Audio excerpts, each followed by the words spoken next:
Pada bulan Mei 2025, dunia hiburan Malaysia dikejutkan dengan satu pengakuan berani dan penuh emosi daripada seorang figura seni yang pernah menjadi pujaan ramai, Nur Fathia Abdul Latif, atau lebih dikenali sebagai Fathia Latif.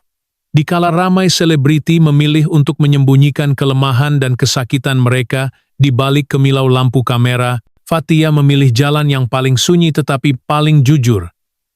Berkongsi perjuangannya melawan penyakit mental skizofrenia kepada umum. Pengakuan itu dibuat melalui satu hantaran di Instagram, disertai dengan sekeping gambar dirinya yang tidak lagi tampil glamor seperti dahulu, sebaliknya tampil polos dan nyata, seorang wanita yang sedang berjuang bukan sahaja demi dirinya, tetapi demi maruah dan kasih sayang seorang anak terhadap ibunya.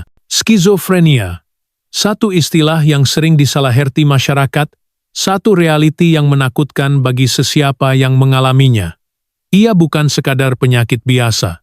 Ia adalah gangguan mental kronik yang menyentuh akar pemikiran, emosi, dan tingkah laku. Mereka yang menghidapinya berdepan cabaran untuk membezakan antara realiti dan khayalan, antara suara yang datang dari luar dan suara yang berbisik dari dalam. Bagi Fathia, ini adalah kenyataan yang tidak boleh dielak. Dalam tulisannya, beliau menyatakan, "Saya tidak lagi dapat menipu diri sendiri. Saya mendengar suara yang tiada siapa dengar. Saya nampak apa yang tiada orang lain nampak. Saya ketakutan, tetapi hari ini, saya memilih untuk tidak takut lagi." Pengakuan itu bukan sahaja membuka mata masyarakat tentang kesadaran kesehatan mental, tetapi juga memperlihatkan sisi kemanusiaan seorang bintang, yang selama ini hanya dilihat di layar kaca, cantik, berjaya, penuh glamor. Namun di balik semua itu, tersembunyi luka yang dalam. Sakit yang tidak berdarah, tetapi mencengkam. Dan dalam momen itu, Fathia tidak lagi berbicara sebagai seorang selebriti. Dia berbicara sebagai seorang anak yang memikul rasa bersalah dan sayu terhadap ibunya sendiri. Dalam satu perenggan yang menyentuh hati, Fathia menulis, "Saya minta maaf, Mak. Saya tahu saya sudah banyak menyusahkan. Saya tahu Mak menangis karena saya, tapi Mak tak pernah tinggalkan saya. Terima kasih kerana tetap percaya bahwa anak Mak ini masih punya harapan." Fathia Latif bukan lagi sekadar seorang pelakon.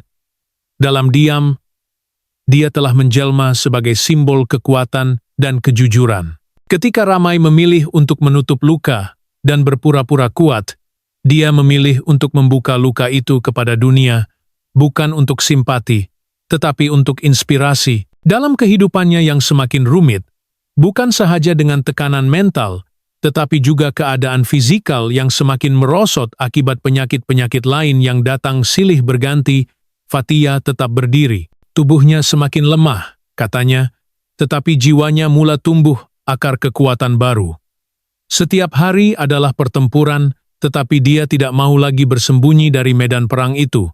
Salah satu momen yang paling menyentuh dalam pendedahannya ialah apabila beliau menceritakan bagaimana dia pernah mengunci diri selama berminggu-minggu, tidak bercakap dengan sesiapa, tidak keluar rumah, malah enggan melihat cermin karena bimbang apa yang akan dilihatnya, bukan wajahnya sendiri. Ketika itu, tiada lagi juru solek, tiada lagi kamera. Yang ada hanyalah dirinya dan pikirannya yang berserabut. Namun dalam kekalutan itu, datang satu bisikan kecil dari dalam hati. "Kau masih hidup, Fathia. Kau masih punya pilihan." Dan dari situlah keberanian perlahan-lahan tumbuh. Dia mula menulis semula. Bukan skrip drama atau dialog watak, tetapi puisi.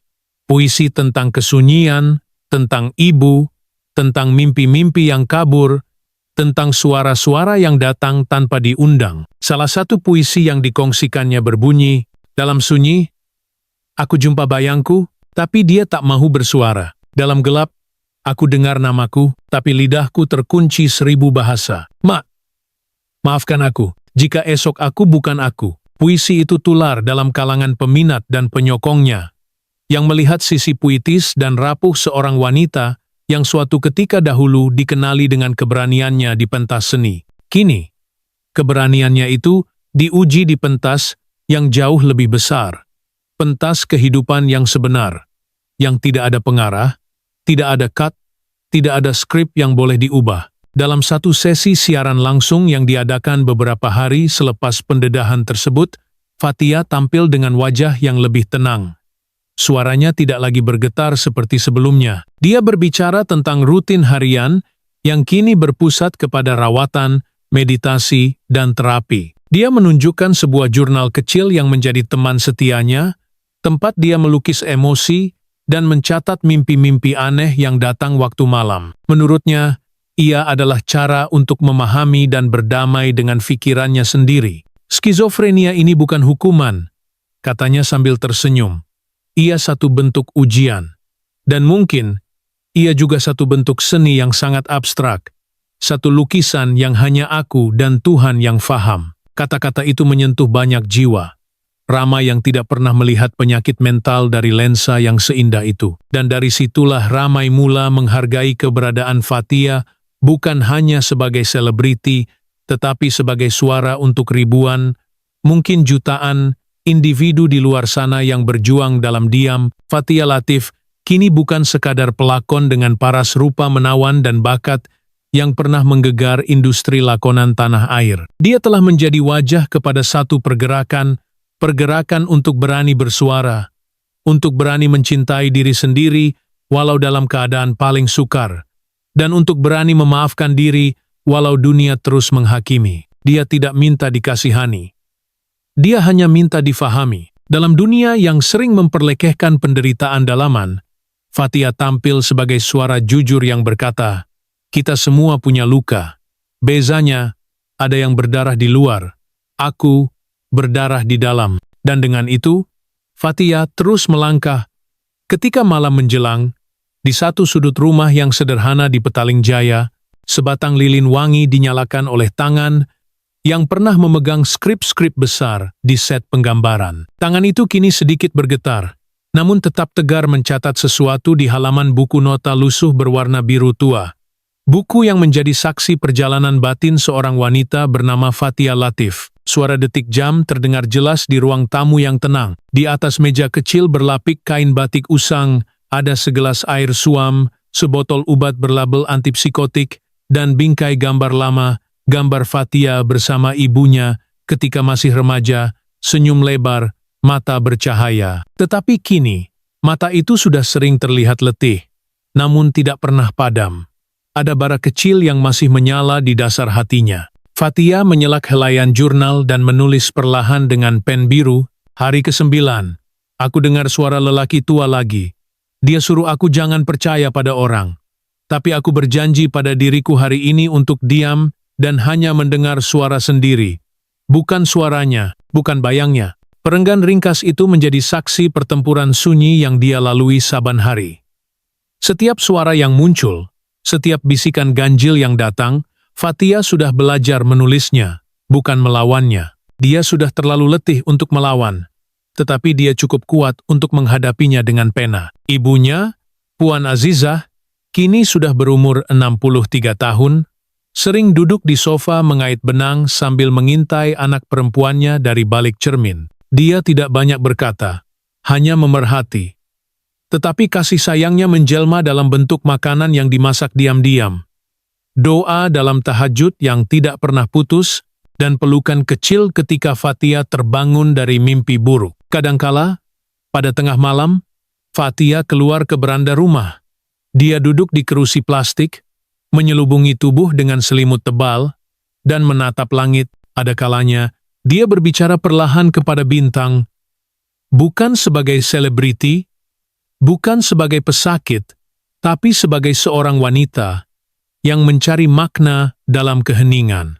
"Aku pernah jadi heroin, tapi sekarang aku cuma nak jadi manusia yang tidak takut," bisiknya. Di bilik tidurnya, dinding dihiasi dengan lukisan-lukisan kecil, bukan karya seni mahal, tetapi hasil coretan dirinya sendiri. Ada wajah-wajah kabur, mata besar, garis-garis gelap, seperti bayang. Bila ditanya siapa mereka, Fathia menjawab, "Mereka kawan-kawan yang hanya aku boleh nampak, tapi sekarang aku belajar berpisah dengan mereka, satu demi satu." Sesekali, Dia menerima message dari peminat yang masih setia, mereka yang tumbuh bersama watak-watak Fathia di kaca televisyen. Mereka tulis, "Aka kuat, Aka bukan gila, Aka inspirasi."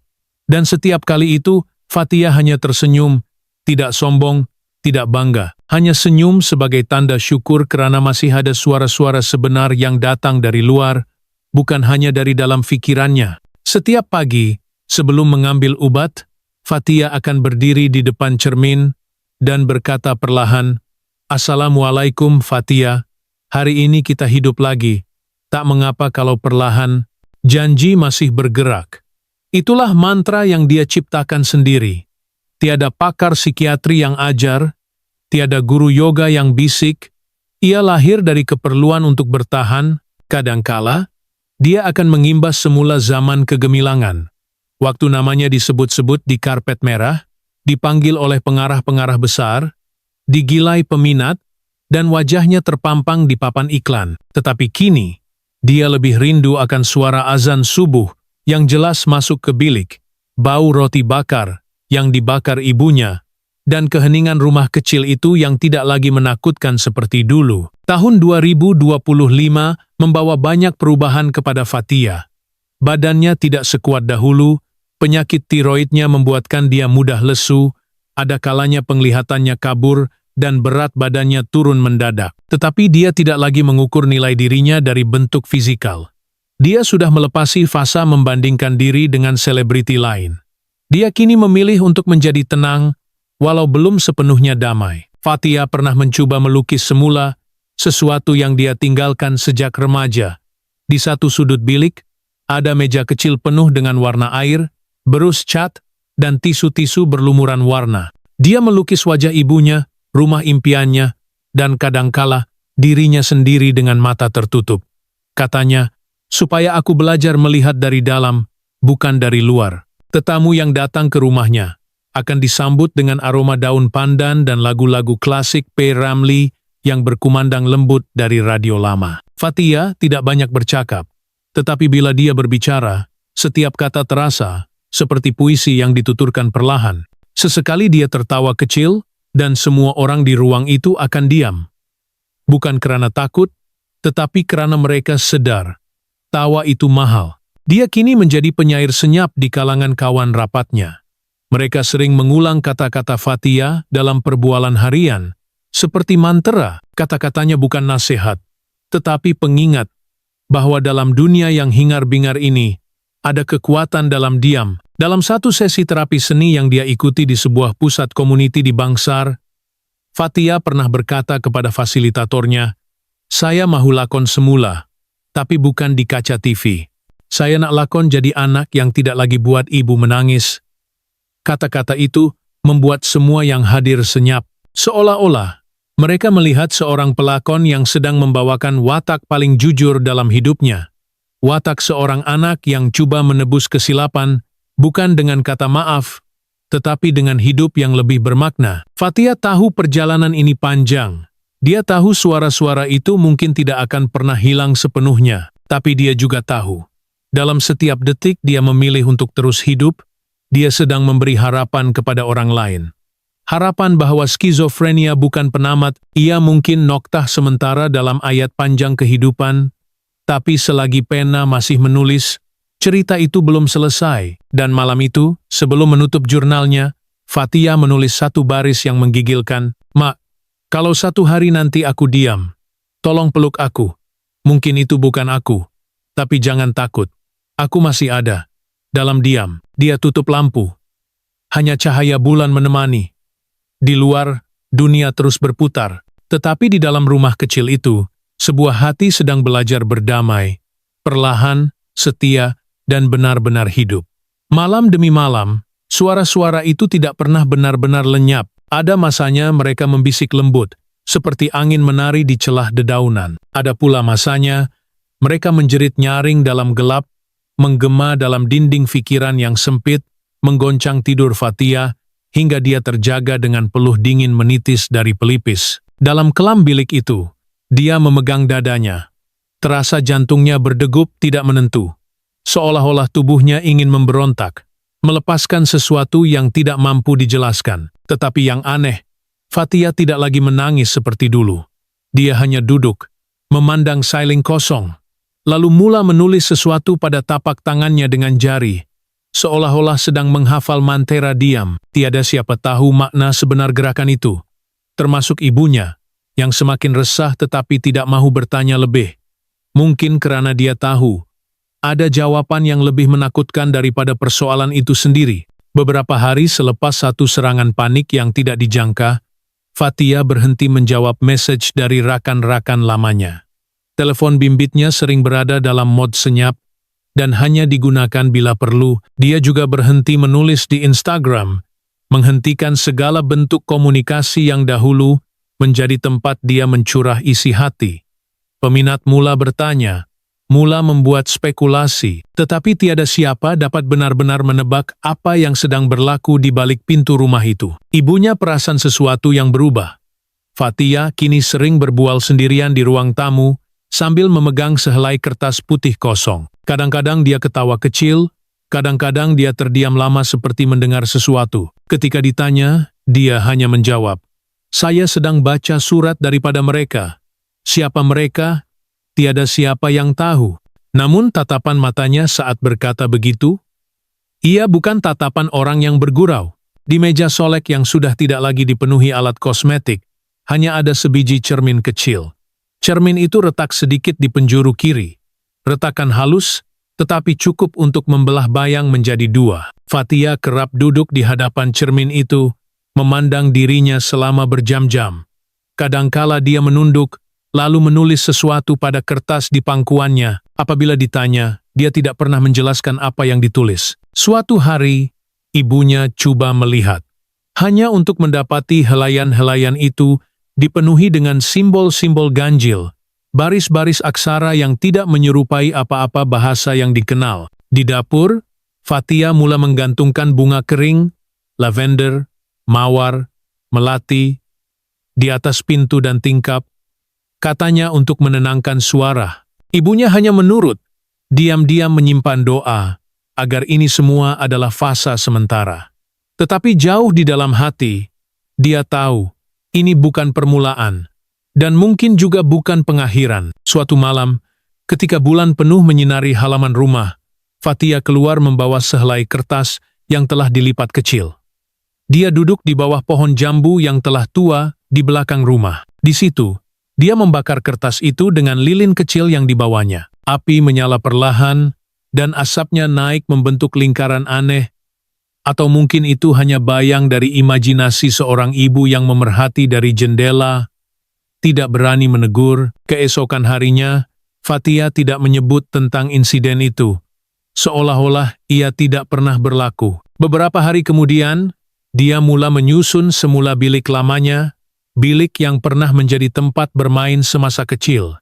Di dinding, dia tampal semula poster-poster lama, gambar film klasik, gambar dirinya ketika berlakon di usia 20-an, bahkan lukisan tangan yang hampir dilupakan. Tetapi ada satu sudut yang dihaskan khas, sebuah peti kayu kecil yang dikunci rapi, diletakkan di bawah altar kecil dengan lilin, gambar neneknya, dan sekuntum bunga segar. Bila ibunya bertanya, Fathia hanya menjawab, "Peti ini akan dibuka bila suara itu diam sepenuhnya." Apa yang ada dalam peti itu, tiada siapa tahu. Pada satu petang yang sunyi, Fathia menerima kunjungan seorang wanita tua berjubah putih yang tidak dikenali sesiapa di kawasan itu. Wanita itu datang tanpa jemputan, hanya tersenyum dan menyebut nama Fathia tanpa ditanya. Mereka berbual di ruang tamu selama hampir sejam. Tiada siapa mendengar isi perbualan, hanya dengar ketawa perlahan dan sekali-sekala suara seperti membaca doa. Apabila wanita itu pergi, Fathia masuk ke biliknya dan tidak keluar sepanjang malam. Keesokannya, dia mula menulis di jurnal semula. Hari ke-24, dia kata aku tak gila. Dia kata aku sedang melihat apa yang orang lain tak mampu. Tapi kenapa aku takut? Kalau ini adalah anugerah, kenapa ia menyakitkan? Jurnal itu kini tidak lagi hanya berisi catatan harian. Ada peta kecil yang dilukis dengan teliti. Ada garis-garis yang menyambung titik tertentu. Ada kot-kot yang disusun seperti teka-teki. Fathia mula berkelakuan seperti sedang mencari sesuatu atau seseorang. Dia mula bertanya soalan-soalan pelik kepada ibunya. "Ma ingat tak, masa saya umur 12 tahun, saya pernah hilang sejam dekat padang permainan? Ma ingat tak, kenapa saya takut dengan suara radio lama?" Dan lebih ganjil lagi, dia mula mengumpulkan jam rosak. Di dalam biliknya, kini ada lebih dari 10 jam dinding yang tidak berdetik, semua dengan jarum terhenti pada jam 3:33. Jam sebenar bermula dari masa terhenti, katanya, sambil tersenyum seperti orang baru saja mendapat wahyu. Kabar tentang keadaan Fathia mula tersebar perlahan-lahan. Ada wartawan coba menghubungi, tetapi semuanya ditolak. Ada yang mula berspekulasi, adakah dia sudah kehilangan kewarasan atau sedang melalui fase kebangkitan rohani yang sukar difahami. Namun tiada siapa benar-benar tahu karena dia tidak lagi tampil di khalayak. Namun, setiap kali seseorang menyebut namanya, mereka akan menunduk seketika, seolah-olah nama itu kini membawa beban, membawa rahasia yang belum selesai diceritakan. Fathia Latif, pelakon yang pernah bersinar, kini hidup dalam dunia yang dicipta oleh pikirannya sendiri, atau mungkin oleh sesuatu yang lebih besar daripada itu.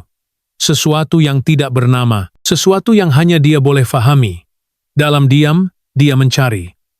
Dalam sunyi, dia mendengar. Dalam gelap, dia melihat. Dan di suatu tempat di rumah itu, peti kayu kecil itu masih terkunci rapat, menanti waktu yang belum tiba. Hari-hari berlalu dengan perlahan, nyaris tidak terasa. Waktu seakan-akan berjalan di tempat di rumah kecil itu, satu ruang yang sepi tapi syarat dengan sesuatu yang tak terlihat. Dalam keheningan yang aneh itu, Fathia menjadi semakin tenang, tetapi bukan tenang seperti ketenangan biasa. Tenangnya seperti air yang kelihatan diam, tetapi dalamnya penuh arus yang mengalir ke arah yang hanya dia sendiri tahu. Dia tidak lagi sering bercakap. Kadangkala, satu hari penuh berlalu tanpa satu patah kata. Tetapi mata itu semakin tajam, seolah-olah sedang menelusuri sesuatu di sebalik dinding, di sebalik tubuh orang, atau mungkin di sebalik realiti yang kita semua percaya sebagai benar. Setiap pagi, sebelum matahari naik, dia duduk di hadapan jendela, membaca buku yang tidak bertajuk, dengan muka surat kosong yang ditulis semula dengan tulisan tangan halus, kecil, padat. Tulisan yang tiada siapa dapat fahami, mungkin termasuk dia sendiri. Ada ketikanya dia tertawa perlahan dalam tidur. Dan ada juga ketikanya dia menggigil seperti kesejukan yang datang dari dalam tulang. Puan Azizah, ibunya, sudah tidak berani bertanya. Dia kini lebih banyak berdoa diam-diam, menyentuh bahu anaknya ketika tidur, lalu berbisik, "Kalau Fathia dengar mak, pulanglah ya, walau hanya dalam mimpi." Pada suatu pagi yang lembab selepas hujan semalaman, Fathia memutuskan untuk keluar rumah. Ia menjadi kejutan kecil buat ibunya, karena sudah berbulan lamanya, Fathia tidak melangkah keluar ke jalan. Dia berjalan perlahan ke arah taman permainan lama yang kini sunyi dan berlumut. Di bangku kayu yang reput sebelah kaki, dia duduk. Tangannya menyentuh ranting kecil. Dan dia mulai menulis di tanah, simbol-simbol bulat, bujur, seperti angka yang dicipta sendiri. Seorang budak kecil, entah dari mana datangnya, menghampirinya dan bertanya, "Akak buat apa tuh?" Fathia menoleh. Dan buat pertama kali selepas sekian lama, dia menjawab, "Saya coba ingat sesuatu yang pernah saya lupa." Budak itu hanya mengangguk, seperti dia faham, atau pura-pura faham. Kemudian berlari semula ke arah ibunya yang sedang menunggu di tepi padang. Hari-hari selepas itu, Fathia terus mengulangi perkara yang sama. Keluar sekejap ke taman, menulis di tanah, duduk lama dalam diam, kadangkala dengan mata terpejam, seolah-olah sedang berbicara dengan sesuatu yang hanya hadir di benaknya. Ibunya mula menyadari sesuatu yang lebih halus. Bunga yang digantung di pintu kini tidak kering seperti biasa. Ada yang segar semalaman, seolah-olah baru dipetik, padahal tiada siapa membawanya. Lilin yang dinyalakan di altar kecil kadangkala menyala sendiri saat fajar. Dan cermin kecil yang retak kini memantulkan bayangan yang bukan milik sesiapa di bilik itu. Tetamu tidak lagi datang. Bunyi telepon tidak lagi wujud. Dunia luar seperti sudah melupakan mereka, atau mereka yang perlahan-lahan terpisah dari dunia luar. Pada satu malam, Fathia bangun dan duduk di depan peti kayu yang selama ini tertutup rapi. Dia memegang kunci kecil yang tergantung pada lehernya. Kunci yang lama tidak disentuh. Dia tidak membuka peti itu, hanya meletakkan telinga pada permukaannya, seolah-olah mendengar sesuatu dari dalam. Lalu dia berkata perlahan, belum lagi. Dan dia terus menyimpan kunci itu kembali ke dalam bajunya. Beberapa hari kemudian, Puan Azizah terbangun lebih awal dari biasa. Rumah sunyi, lebih sunyi dari biasa. Dia melangkah ke bilik anaknya. Pintu separuh terbuka. Di atas meja, ada secawan teh yang masih hangat dan sekeping kertas dengan satu baris tulisan, "Jika suara itu berhenti, jangan risau. Tapi jika ia mula menyanyi, dengarlah sampai habis." Tiada tanda Fathia di rumah. Sandalnya masih di tempat biasa. Tudungnya tergantung kemas di sisi almari. Tetapi dia tiada, seolah-olah larut ke dalam dinding, ke dalam cahaya pagi, ke dalam sesuatu yang tidak dapat disentuh atau dijelaskan. Polis dipanggil. Jiran ditanya. Tiada sesiapa nampak dia keluar. Tiada jejak. Tiada rakaman CCTV. Tetapi yang pelik, pokok jambu di belakang rumah tiba-tiba berbunga semula. Bunga kecil berwarna ungu pucat. Sesuatu yang tidak pernah dilihat tumbuh sebelum ini. Malam itu, Ibu Fathia duduk sendirian di ruang tamu sambil memegang jurnal anaknya. Dia membacanya perlahan, satu muka surat ke satu muka surat, tulisan yang semakin lama semakin sukar difahami. Ada simbol, ada puisi, ada ramalan, ada tarikh yang belum tiba, dan pada halaman terakhir, ada lukisan kecil, rumah kecil, bulan penuh, dan seorang perempuan berdiri di ambang pintu, memegang sesuatu yang bersinar. Puan Azizah tidak menangis. Dia hanya diam, seolah-olah mengerti sesuatu, atau memilih untuk tidak mahu tahu. Hari-hari berlalu lagi, dan di rumah itu, jam-jam rosak masih tergantung di dinding. Semua terhenti pada 3:33. Tiada siapa tahu apa sebenarnya yang berlaku. Adakah Fathia melangkah ke alam lain?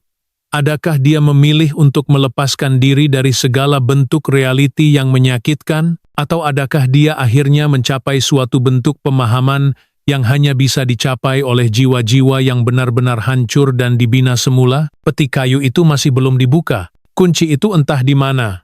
Dan suara, kadang-kadang, ketika angin malam bertiup kencang, ada orang bersumpah mereka mendengar satu nyanyian sayup-sayup datang dari arah rumah kecil itu. Nyanyian yang tidak punya kata, hanya melodi aneh yang melekat dalam ingatan seperti bau hujan pertama selepas kemarau panjang. Tiada penjelasan, tiada kesimpulan, hanya rasa, dan diam, dan sebuah cerita yang masih hidup.